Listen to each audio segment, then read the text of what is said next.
या महाराष्ट्राचे माजी मुख्यमंत्री आदरणीय अशोकरावजी चव्हाण साहेब यांची सुद्धा वाटचाल या ठिकाणी शिवसेना भारतीय जनता पार्टीमध्ये येण्याची चालू आहे।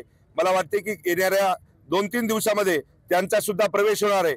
मला वाटते की लातूरचे सुद्धा मोठे नेते, दिग्गज नेते, त्याच्यानंतर अमरावतीचे मोठे दिग्गज नेते, त्याच्यानंतर चंद्रपूरचे दिग्गज नेते, असे अनेक काँग्रेसचे कार्यकर्ते, काँग्रेसचे नेते शिवसेना भारतीय जनता पार्टीमध्ये प्रवेश करणार आहेत।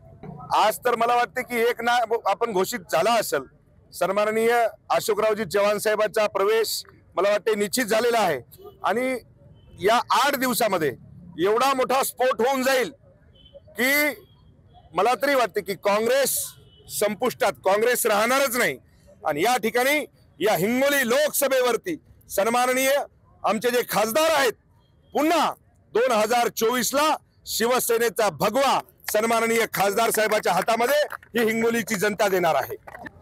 अहो, एक ध्यानात ठेवा, तुम्ही बघितलं असेल, तुम्ही तुमच्या मीडियाच्या माध्यमातून, सोशल मीडियाच्या माध्यमातून तुम्ही बघताय, रोज एकही दिवस खाली नाही की असा एखादा दिवस मला तुम्ही सांगा या महिन्याभरातला की शिवसेनेमध्ये पूर्ण इनकमिंग चालू है।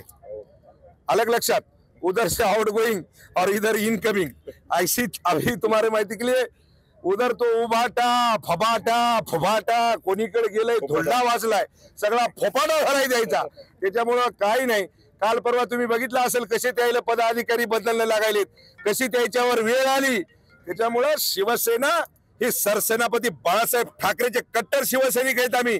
त्याच्यामुळं मला वाटते की या लोकांनी जे काही राहिलेले उरलेले सुरलेले आहेत त्याला सुद्धा विनंती आहे की आता 2024 ची निवडणूक आहे, इमाने इद्वारे इकडे काम करा। पुढच्या वेळेस तुम्हाला जिल्हा परिषद, पंचायत समिती, नगरपालिका आम्ही देऊ।